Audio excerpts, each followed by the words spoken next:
सुनो मेरे प्रिय भक्त हनुमान, हम तुम्हारी सेवाओं से अति प्रसन्न हैं। हम तुम्हें वचन देते हैं कि कलयुग में तुम्हारी पूजा प्रधान देव के रूप में होगी। तुम्हारी धर्म ध्वजा समस्त संसार में लहराएगी और तुम मेहंदीपुर घाटे में बालाजी के नाम से प्रसिद्धि पाओगे। हे प्रभु, आपकी आज्ञा और मर्यादाओं का सदैव पालन करूंगा और समस्त प्राणियों के कष्ट दूर करूंगा।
हे मेरे प्रिय भक्त, उठो और मेरी सेवा का तुम भार ग्रहण करो। मैं अपनी लीलाओं का विस्तार करूंगा। अरे, ये कौन है जो मुझसे बातें कर रहा है मगर मुझे दिखाई नहीं देता? हे भक्त, मैं तुम्हें अपनी सेवा और पूजा की जिम्मेवारी देता हूं। तुम ही मेरी पूजा के योग्य हो। मेरे मूर्ति स्वरूप की पूजा करो। अरे, ये घंटे, घड़ियाल और नगाड़ों की आवाज तो आ रही है पर कोई दिखाई नहीं देते। गांव वालों को ये बात बता देनी चाहिए।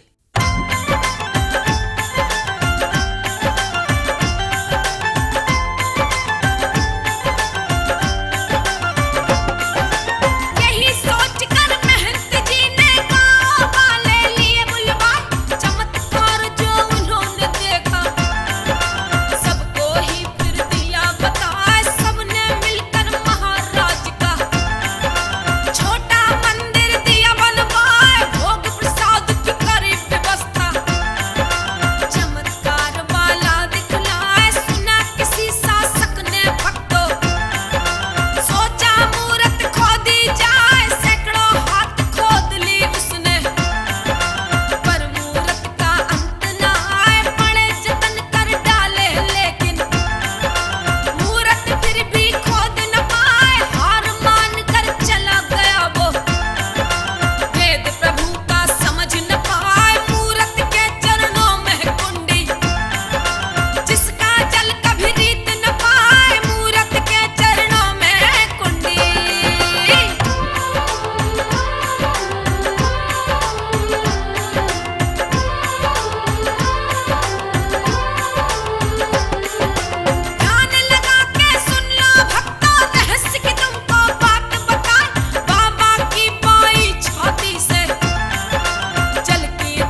अरे भाई, ये क्या है?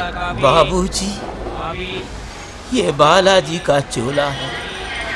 इसे हम गंगा जी में प्रवाहित करने ले जा रहे हैं।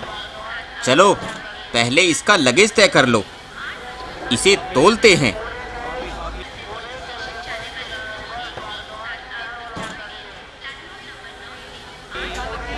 अरे ये क्या है? कभी इसका वजन कम हो जाता है, कभी ज्यादा हो जाता है। कुछ समझ में नहीं आता, क्या बात है? बाबूजी, ये तो बालाजी का चमत्कार है और कुछ नहीं है। जय हो बालाजी महाराज, गलती क्षमा करना। ले जाओ भाई, इसका कोई लगेज नहीं लेंगे हम।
सुनो चेला, जब भी रोगी या संकट वाला अपने घर से बालाजी दरबार आए, उससे पहले 2.25 रुपए, 1 नारियल, 1.25 मीटर कपड़ा लाल, मकान की मिट्टी तथा पीले चावल बालाजी महाराज का ध्यान करके मकान में घुमा कर लाए और प्रार्थना करे कि हमारे घर में जो भी संकट विघ्न हो उसे हे बालाजी महाराज अपने दरबार में ले जाएं और स्नान करके बालाजी दरबार जाकर यहाँ आने की दरखास्त लगाएं। इस विधान को बालाजी के चरणों में भेंट करें। फिर उसके बाद गुरुजी? फिर बालाजी से प्रार्थना करें कि हे बालाजी महाराज, जो भी हम पर संकट हो उसे अपने दरबार में रखें और मुझे शांति दे। उसके बाद क्या करे गुरुजी?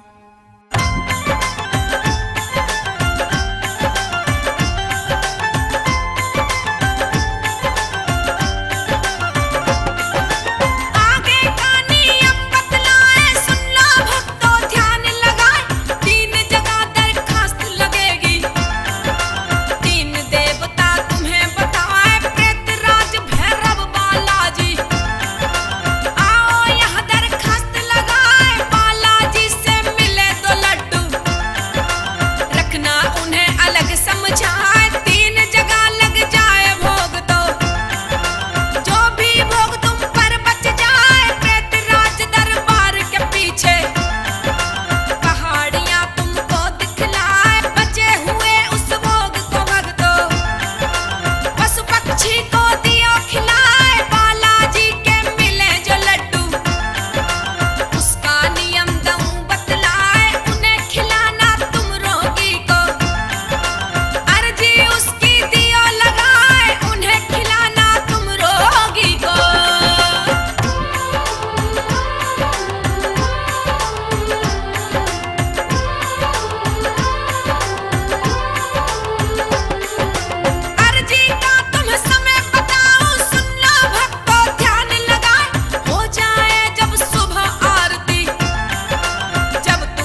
अच्छा गुरुजी, ये लड्डू मंदिर के बाहर दुकानों से लाके फिर क्या करें? बेटा, इन छोटे लड्डुओं को लेके आरती से पहले मंदिर में जमा करा दे। आरती के बाद पेशी के वही लड्डू मंदिर में बंटते हैं, वो लड्डू लेकर रोगी को खिला दें। जो भी संकट होगा रोगी के मुख से बोलने लगेगा। अगर गुरुजी पेशी न आए तो भैरव बाबा का भोग लगाना जरूरी है। भैरव जी को भोग क्या लगेगा? 100 ग्राम गुलगुले यानी मीठे पुए होते हैं। भोग लगाने के बाद 2 गुलगुले रोगी को खिला दें, बाकी कुत्ते को खिला दें। अच्छा, ध्यान रहे, प्रेतराज सरकार को भी भोग लगाना अनिवार्य है। प्रेतराज बाबा का क्या भोग चढ़ना है गुरुजी? प्रेतराज बाबा का भोग 100 ग्राम खीर से लगाएं। भोग की बची हुई खीर रोगी या अन्य लोग भी खा सकते हैं। इसके पश्चात दीवान सरकार का भोग लगाना चाहिए।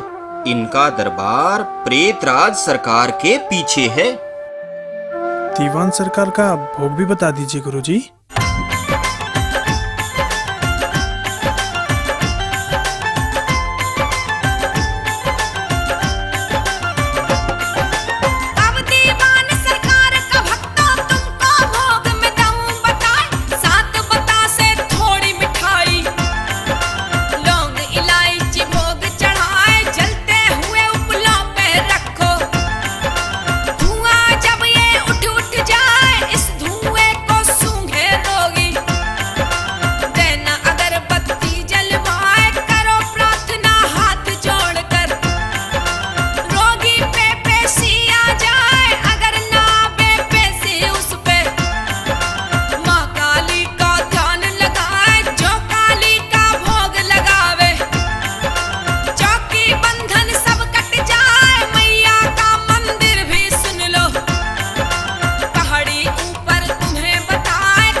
गुरुजी, समाधि वाले बाबा को जलेबी का भोग चढ़ा दें, फिर हमें प्रसाद मिलेगा, उसका क्या करें गुरुजी?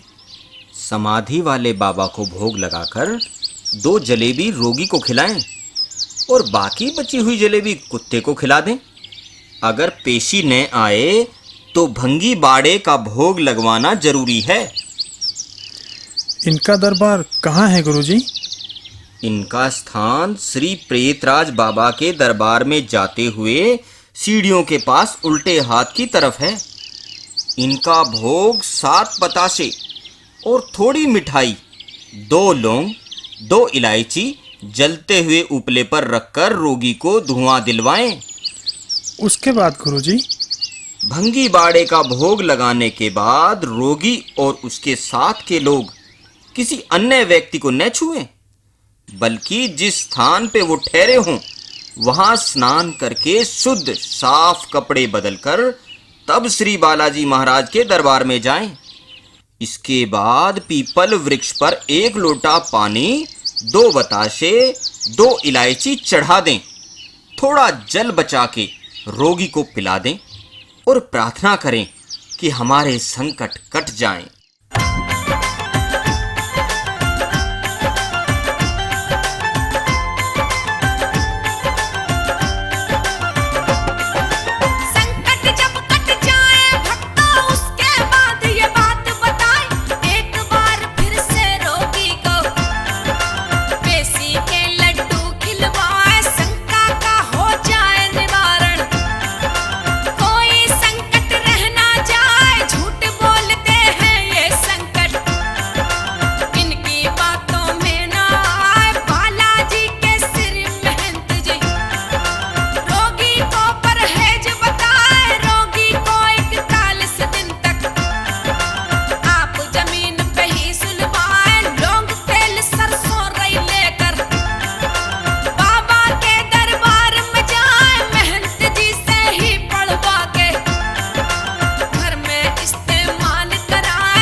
गुरुजी, अगर हमें बालाजी महाराज से दूत मिल जाए, उन्हें कब बुलाना चाहिए? यदि बालाजी दूत दे दें तो दूत महाराज को मंगलवार या शनिवार को बुलाना चाहिए, परंतु आपत्ति के समय कभी भी बुलाया जा सकता है। गुरुजी, यदि ये संकट कटे ना हटे ना बोले तो क्या करें?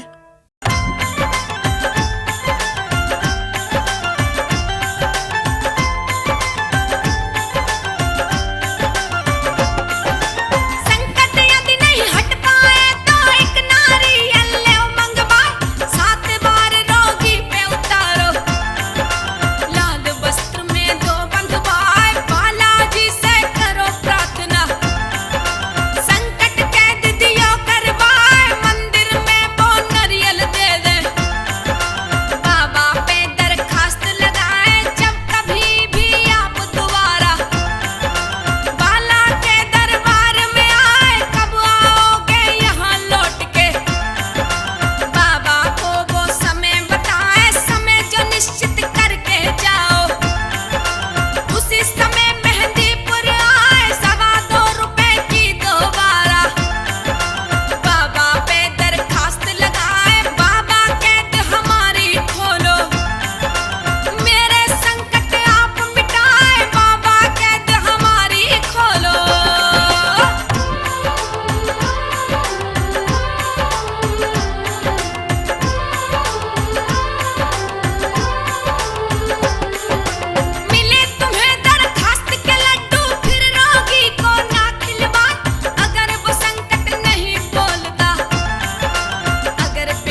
गुरुजी, हमें बालाजी का कोई चमत्कारी किस्सा तो सुनाइए, जिसे सुनकर मन प्रसन्न हो जाए।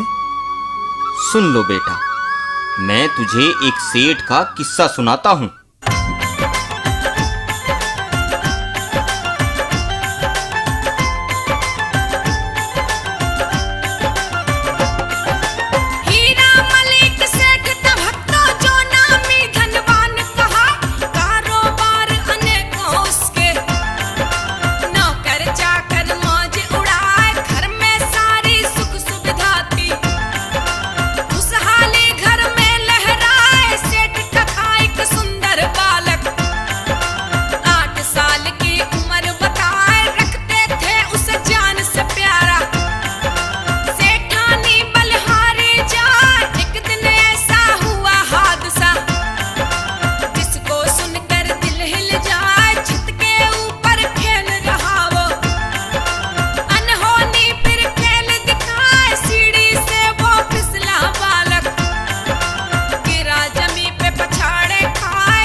अरे सेठ जी, रोने धोने से कुछ नहीं होगा। तुम एक काम करो, 2.25 रुपए की अर्जी बालाजी महाराज के दरबार में लगा दो।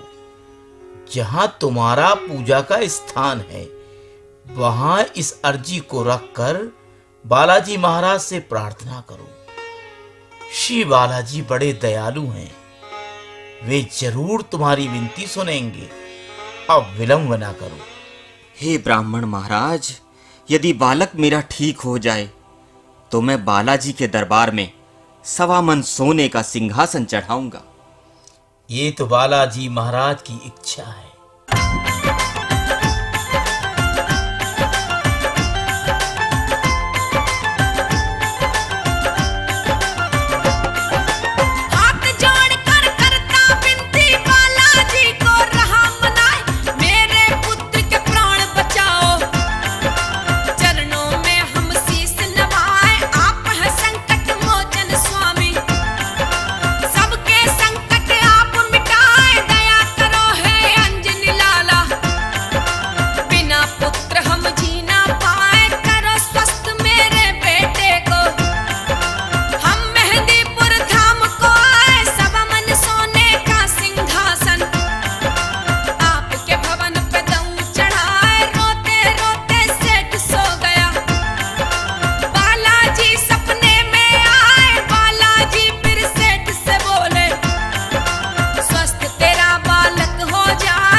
जय हो श्री बालाजी महाराज, जय हो।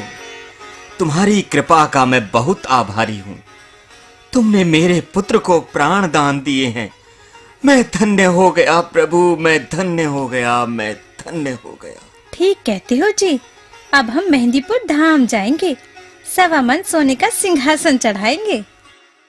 नहीं शांति, बाबा मेरे सपने में आए और कहा, तू 1.25 मन सोने का सिंहासन नहीं, 1.25 मन चूरमे के लड्डुओं का भोग लगाना, जिससे मेरे अन्य भक्त मेरी 1.25 मन ही चढ़ा सके।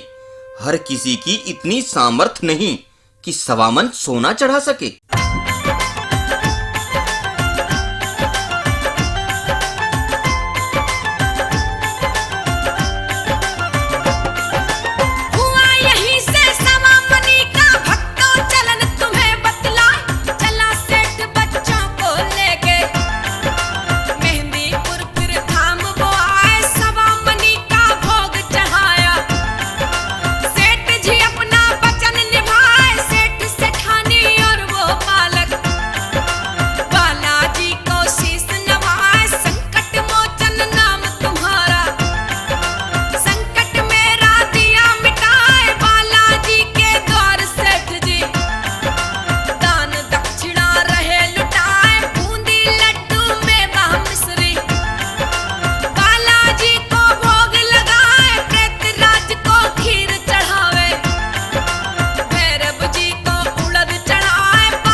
देखो दीनानाथ, तुम अपने घर में बालाजी की जोत जगाओ। बालाजी की कृपा से सब ठीक हो जाएगा। मगर मेरे घर में तो न घी है न दीपक, मैं बाबा की जोत कैसे जगाऊंगा? अच्छा, तो तुम एक काम करो, तुम मंदिर से ही घी और दीपक ले जाकर सच्चे मन से ध्यान से बालाजी की जोत जगाओ। फिर कुछ दिन बाद मुझे बताना।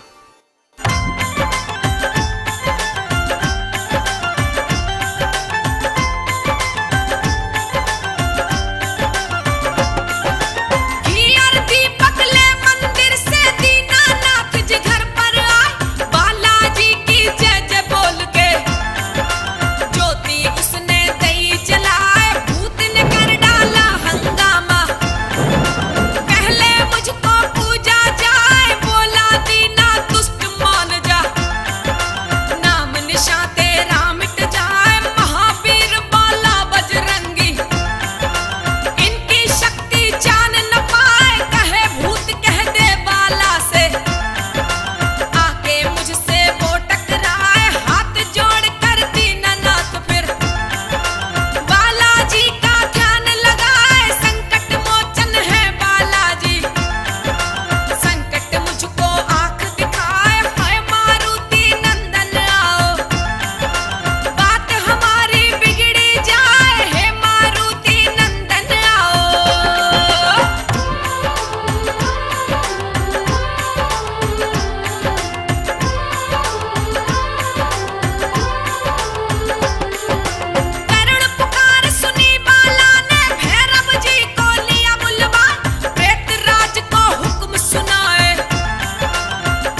जय हो बालाजी महाराज, तुम्हारी सदा ही जय हो।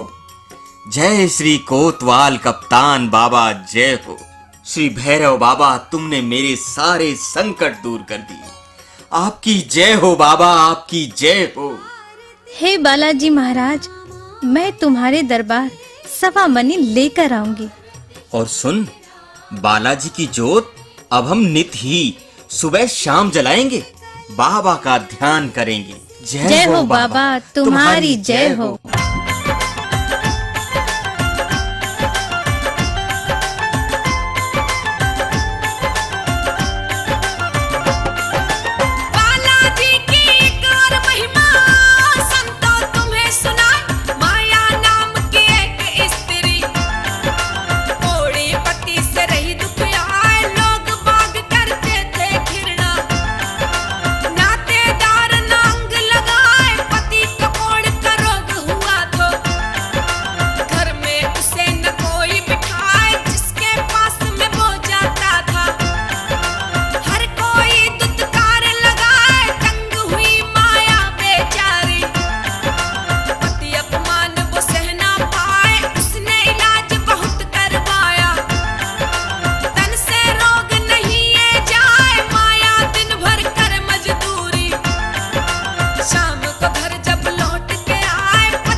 जय श्री राम, जय श्री राम।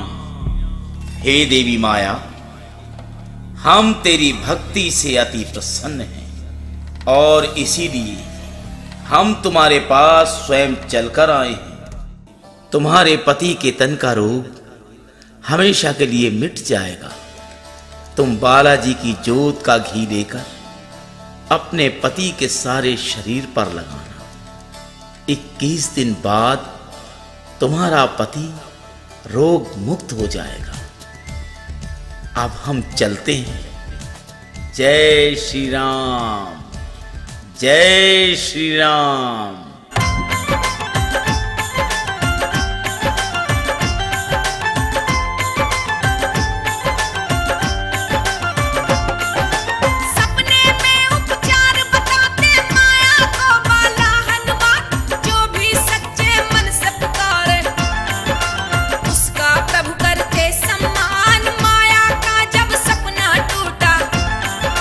कोई न उसको पास दिखाए, समझ गई फिर माया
बालाजी महाराज, आप तो बड़े दयालु हो प्रभु।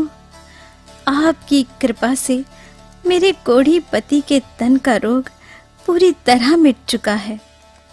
प्रभु, मैं और मेरे पति आपके सदा आभारी हैं और हम सदा ही आपके गुण गाते रहेंगे। आज से मैं प्रतिज्ञा करती हूँ कि आपकी अमर ज्योत मैं अपने घर में जगाती रहूंगी। हे मारुति नंदन, पवन कुमार, अंजनी के लाला, आपकी सदा ही जय हो। मेरा दुख दूर करने वाले महावीर बालाजी, तुमको मेरा 100 बार प्रणाम। जय श्री राम, जय श्री राम। बालाजी महाराज, तुम्हारी सदा ही जय हो। महाराज, तुम्हारी सदा ही जय हो। गुरुजी, बालाजी की ज्योत का घी लगाने से माया के पति का कोढ़ समाप्त हो गया। ये चमत्कार तो मैंने पहली बार ही सुना है। देखो बेटा, जो बालाजी पर विश्वास करता है तो बालाजी का चमत्कार उस व्यक्ति को देखने को मिलता है। बालाजी की जल और भभूति भी बहुत चमत्कारी है। इसको इस्तेमाल करने वाला व्यक्ति हमेशा रोग मुक्त, संकट मुक्त तथा भय मुक्त हो जाता है। गुरुजी, हमें इसकी महिमा और नियम के बारे में बताइए।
गुरुजी, आपने हमें बालाजी के नियम बता के धन्य कर दिया। गुरुजी, बेटा, अब हम तुम्हें अंजनी माता का भवन बताते हैं। देखो बेटा, अंजनी माता का भवन श्री बालाजी महाराज के मंदिर के ठीक सामने वाली पहाड़ी पर है। अंजनी माँ के दर्शन के साथ साथ तुम्हें हनुमान जी के बाल रूप के भी दर्शन होंगे, जो माता अंजनी की गोद में विराजमान हैं। और फिर काली मैया के दर्शन करें, जिनके दर्शन से सारे कार्य सिद्ध हो जाते हैं। और आगे पहाड़ वाले पंचमुखी हनुमान जी विराजमान हैं, उनके दर्शन अवश्य करने चाहिए। सारी मनोकामना पूर्ण होती है। और श्री बालाजी तीर्थ धाम के दर्शन भी तभी पूर्ण माने जाते हैं। यहाँ विशाल मेला भी लगता है। हनुमान जयंती का पर्व बड़ी धूमधाम से मनाया जाता है। गुरुजी, ये मेला कब लगता है? वैसे तो बालाजी के धाम पर भक्तों के लिए मेले नित ही लगते हैं, लेकिन विशेष मेला हनुमान जयंती पर लगता है, जिसमें करोड़ों श्रद्धालु भक्त दर्शन करने आते हैं। बेटा, बालाजी की महिमा तो अनंत है, इसका कोई पूर्ण वर्णन नहीं कर सकता। श्री रामचंद्र भगवान की जय। बोलो, श्री महावीर हनुमान की जय। बोलो, श्री बालाजी महाराज की जय। बोलो, श्री महाबली प्रेतराज सरकार की जय। बोलो, श्री भैरव बाबा महाराज की जय।